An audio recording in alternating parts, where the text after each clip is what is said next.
আসসালামু আলাইকুম। Hello everyone, welcome back to my channel FR cook and blogs.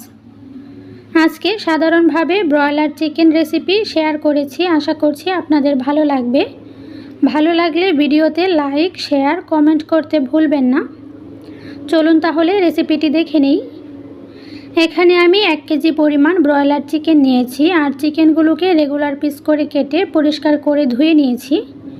চুলায় একটা হাঁড়িতে পরিমাণ মতো তেল গরম করে কিছু আস্ত গরম মশলা ভেজে নিচ্ছি।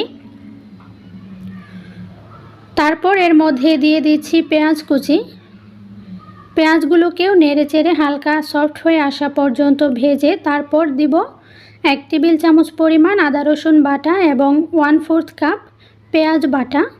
পেঁয়াজের সাথে আমি 5-6টার মতো কাঁচামরিচ দিয়েছি। বাটা মশলাগুলোকে কিছুক্ষণ ভেজে নিয়ে তারপর এর মধ্যে দিব 1 চা চামচ পরিমাণ হলুদের গুঁড়া,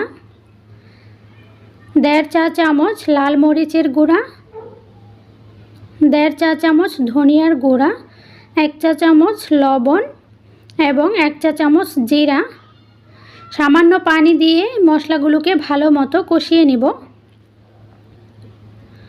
মশলা কষানো হয়ে গেলে আগে থেকে ধুয়ে রাখা চিকেনগুলো দিয়ে মশলার সাথে ভালোভাবে নেড়েচেড়ে মিশিয়ে নিয়ে ঢাকনা দিয়ে ঢেকে এটাকে কষিয়ে নিব। বেশ কিছুক্ষণ কষিয়ে নেওয়ার পর ঝোলের জন্য পানি দিয়ে দিচ্ছি। পানি দিয়ে নেড়েচেড়ে এটাকে ঢাকনা দিয়ে ঢেকে রান্না করব।